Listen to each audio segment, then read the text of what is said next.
Bom dia! Tudo bem com vocês? Eu estou chegando por aqui. Pra quê?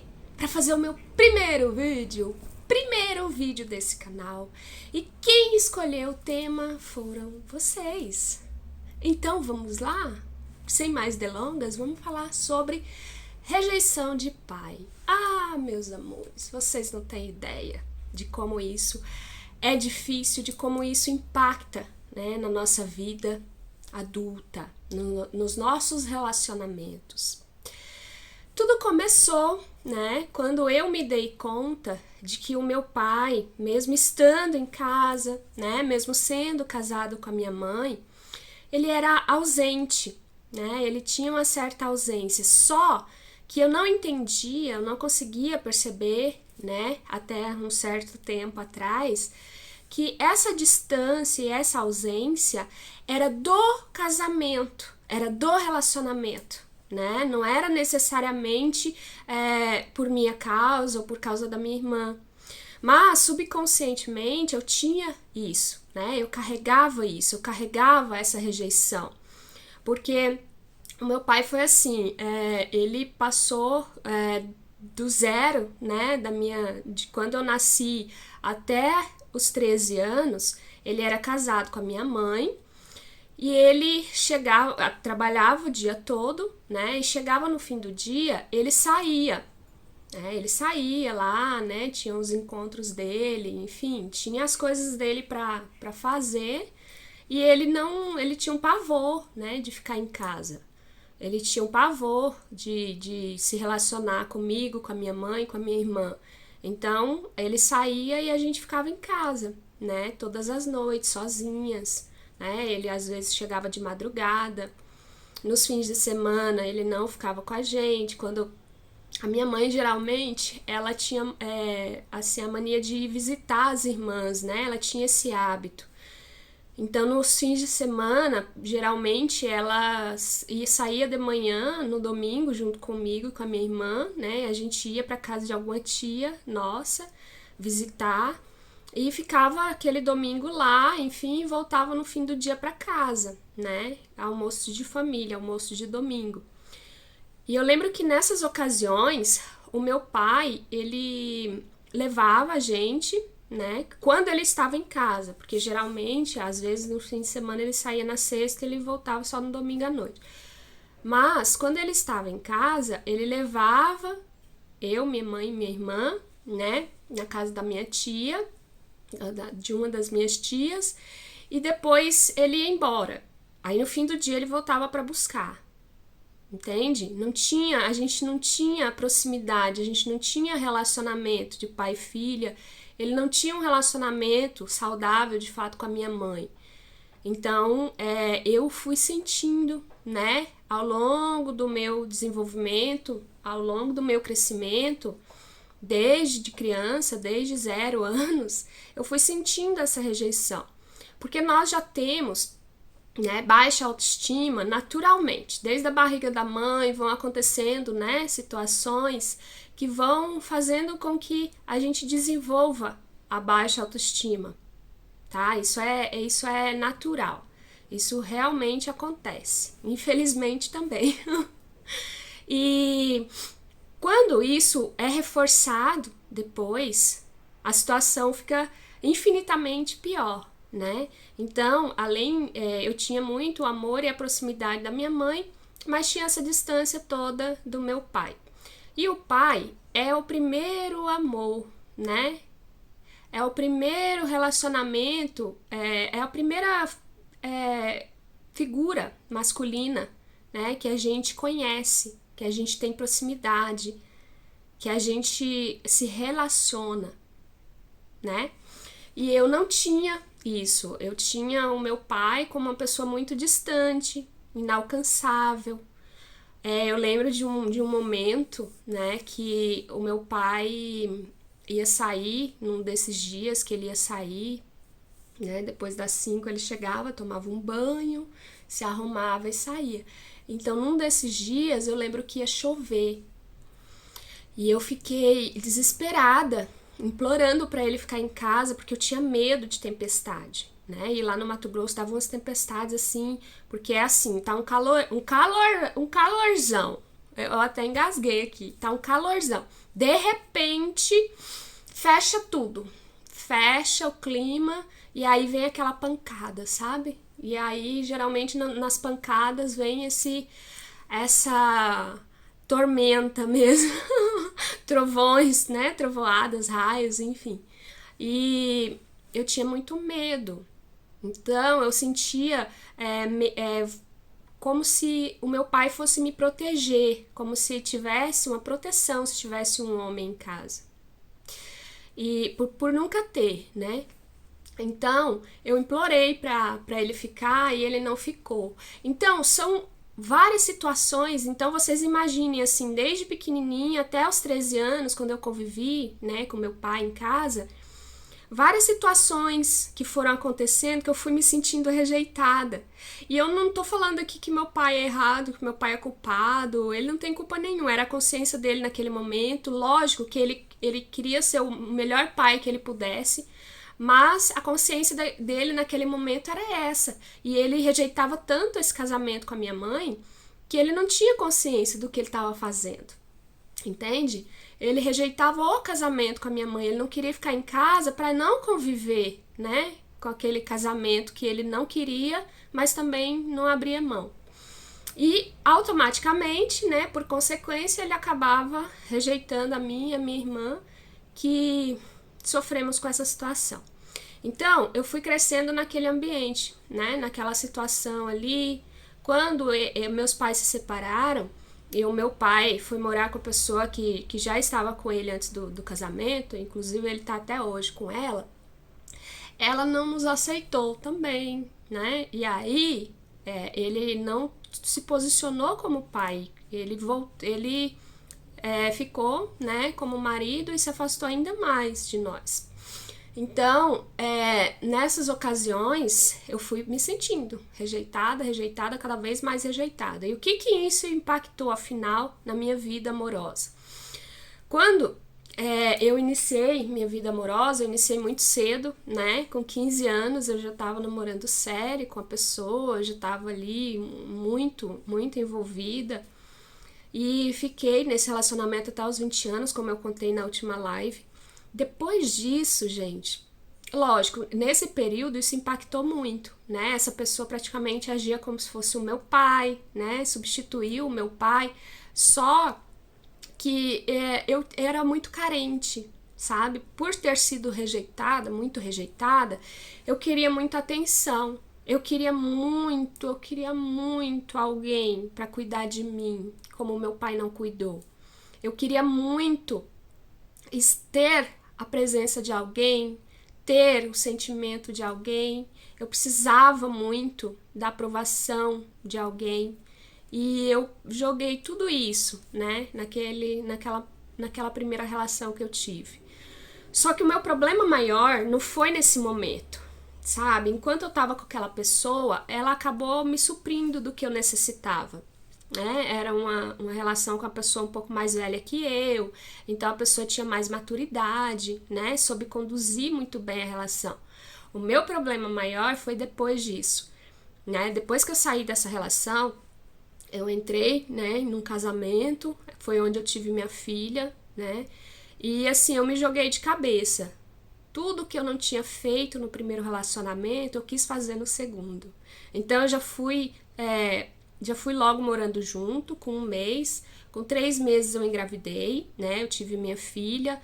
Então, assim, eu fui me jogando de cabeça e eu só me dei conta de que não era, né, o que eu queria pra minha vida quase 7 anos depois.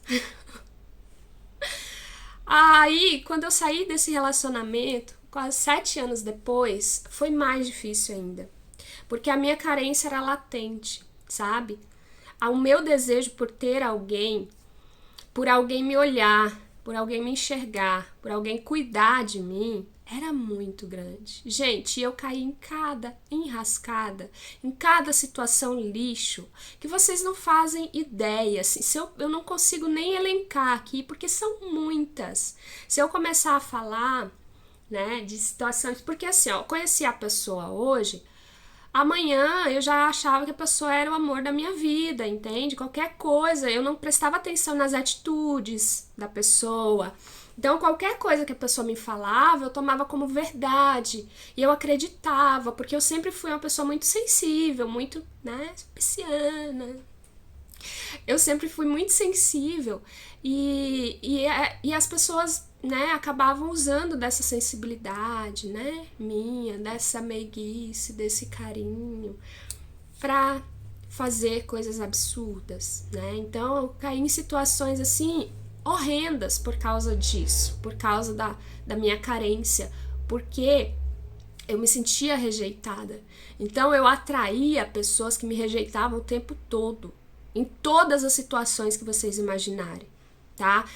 Como eu tinha, né, essas crenças de rejeição, eu era rejeitada na escola, né? Quando iam escolher lá alguém para fazer parte do jogo na educação física, eu era a última a ser escolhida.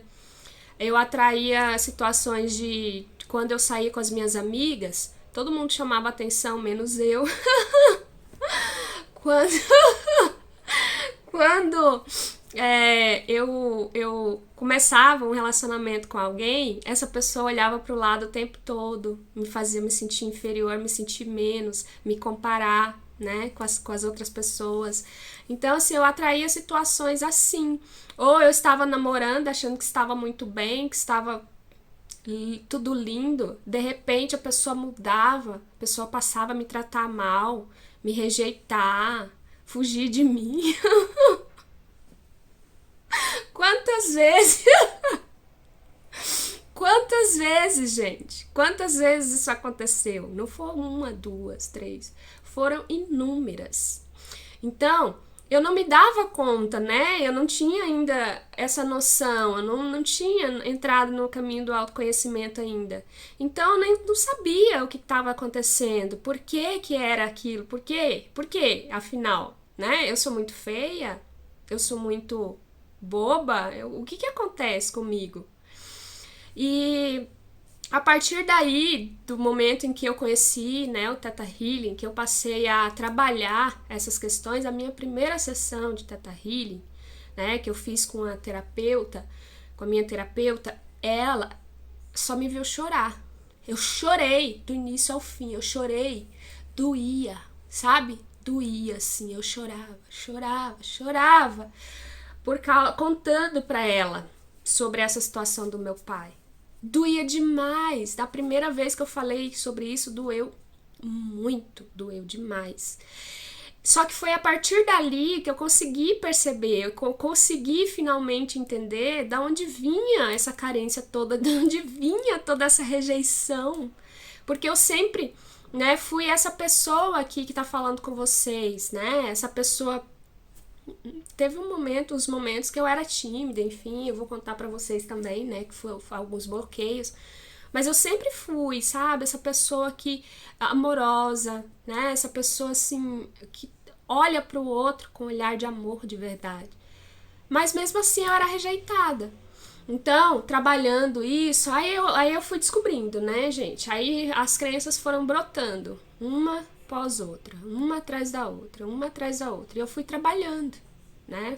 A gente foi trabalhando tudo isso, fomos trabalhando primeiro a rejeição, né? Depois ressignificando a situação com meu pai, né? Trabalhando ressentimentos, raiva, rancor, remorso.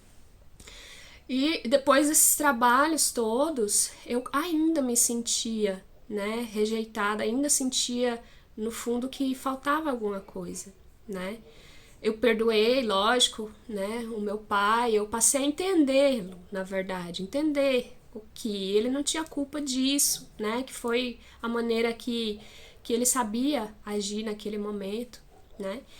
Então, depois disso, eu cheguei a fazer constelação familiar também, né, em relação ao meu pai, porque eu queria muito honrar minha mãe nas minhas relações. Eu achava que eu não podia ser feliz inconscientemente, tá, gente? É tudo no subconsciente isso que eu tô falando aqui. Eu achava que eu não podia ser feliz porque quem era eu para ser feliz se minha mãe não foi? Se minha mãe não conseguiu isso em vida Minha mãe já é falecida. Ela faleceu, eu tinha 24 anos. Então, quem era eu para ser feliz se minha mãe não foi? Se minha mãe viveu esse casamento horroroso, né, durante 13 anos, depois que ela se separou, ela, pelas crenças dela também, ela se enfiava em relacionamento pós-relacionamento terríveis, sabe? Coisas assim, chocantes até. Então, quem era eu para ser feliz no amor? Se minha mãe não conseguiu, se minha mãe não foi, se minha mãe morreu sem saber o que era um amor de verdade, um amor recíproco, né? Algo verdadeiro, uma relação sincera, com fidelidade, né? Com lealdade, com amor de verdade. Então eu me senti indigna disso, para honrar minha mãe. Foi trabalhado isso também. Então, são muitas questões que precisam ser olhadas e que precisam ser trabalhadas, né? Quando a gente tem essa situação com o pai. Eu sei que é mais fácil, né? É o mais habitual ter essas questões com o pai do que com a mãe. Porque às vezes, geralmente, é a mãe, né, quem fica com a prole, quem cuida, quem tá ali. Só que também pode acontecer, né, de ter algo para ressignificar com a mãe. Mas geralmente, né, na maioria das vezes é com o pai, ou porque o pai não assumiu, né, a gestação, não assumiu o filho, ou porque o pai foi ausente, como o meu, estava ali, mas não quis ser pai, foi ausente, ou porque, enfim, tem inúmeras situações, né, que podem acontecer.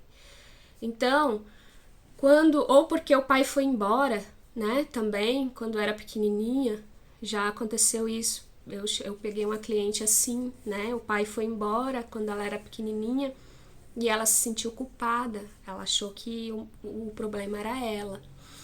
Então, são inúmeras situações que dá pra gente trabalhar, né, no Theta Healing, trabalhar os choques, trabalhar os traumas, né, investigar lá desde a gestação, o que aconteceu de fato, qual que é o sentimento, e trazer, né, para consciência de uma forma diferente, para a pessoa ver e perceber o que de fato aconteceu, o motivo dela estar nessa situação, dela estar atraindo situações assim, né? Limpar muitas e ressignificando muitas situações e limpando as crenças e colocando, né, no lugar dessas crenças downloads positivos, né? Crenças positivas, crença de merecimento. Porque quando você não se sente merecedora de algo, aquilo, infelizmente, vai ser muito difícil chegar até você. É como aconteceu comigo. Então, eu falo com conhecimento de causa aqui. Se você tem situações assim, e se você tem visto que você tem andado em círculos, né? Você chega numa relação, todas as vezes acontece a mesma coisa, procura algo para trabalhar isso. Procura o que você mais se sente com afinidade, né? Procure uma pessoa também que você sinta afinidade, sinta confiança e trabalhe essas questões. Vai te fazer muito bem, vai te fazer perceber o que de fato está acontecendo e ao começar a limpar essas crenças, gente, não pensem também que é de um dia para o outro, que você vai fazer uma sessão e vai resolver 30 anos da tua vida em um dia, em uma hora. O que não foi resolvido durante 30 anos você quer resolver em uma hora. Não é assim. Desde 2017 eu venho me trabalhando com Theta Healing. Agora, né, de um ano para cá, eu me tornei terapeuta e venho trabalhando isso com outras pessoas também, né, trabalhando isso nos meus clientes. E isso tem trazido para mim um alívio, uma mudança impressionante, extraordinária. Mas não foi do dia para a noite. Não foi uma sessão, 2, 3, foram várias. Foi um caminho, isso é um caminho. O caminho do autoconhecimento é um caminho sem volta. Quando você começa, você não quer mais parar. Você quer continuar se descobrindo, você quer continuar se desabrochando até chegar o momento de você bater asas e voar. eu ainda me considero, eu sou uma águia, mas eu me considero uma águia bebê ainda. Ontem foi falado isso pra mim, ontem uma cliente minha me falou, Nô, você é uma águia. Você é uma águia bebê que vai voar muito alto ainda. Eu tô no caminho, gente. Estou no caminho junto com vocês. E eu não preciso ser perfeita para depois vir aqui falar para vocês, para depois vir aqui contar, para depois vir aqui mostrar para vocês a perfeição. É no caminho que a gente constrói. É no caminho. Não adianta eu querer ficar parada, não contar minhas experiências, não falar, né, para vocês como tudo aconteceu, esperar ficar perfeita para vir aqui contar isso. Perfeita eu nunca vou ficar. Nunca, nunca. Não espere perfeição de ninguém.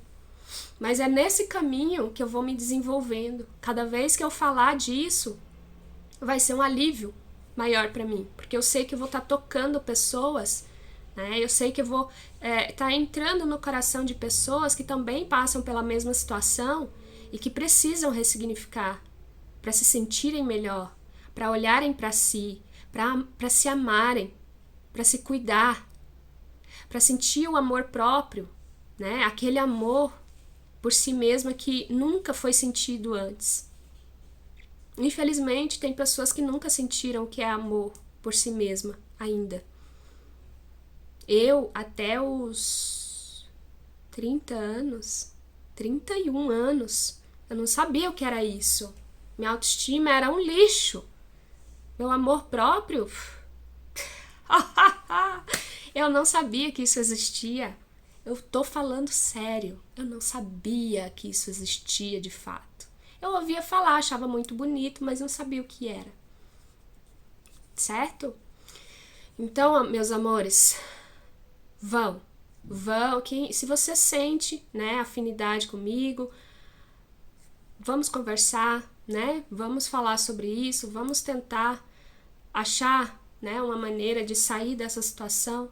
Se você não sente, procure alguém que você sente afinidade e vai trabalhar isso, porque é muito importante, é extremamente importante. Combinado? Então, esse foi o meu primeiro vídeo e eu quero... É engraçado que eu acho que tinha alguém precisando ouvir isso, porque o tema escolhido, o primeiro tema escolhido foi timidez, como eu venci a timidez. E eu liguei a câmera aqui e comecei a falar, né, sobre rejeição de pai. Então eu tenho certeza que tinha pessoas esperando esse vídeo. Eu até me arrepiei agora, até me emocionei. Tinha pessoas esperando esse vídeo e que vão se beneficiar com ele. Me emocionei agora.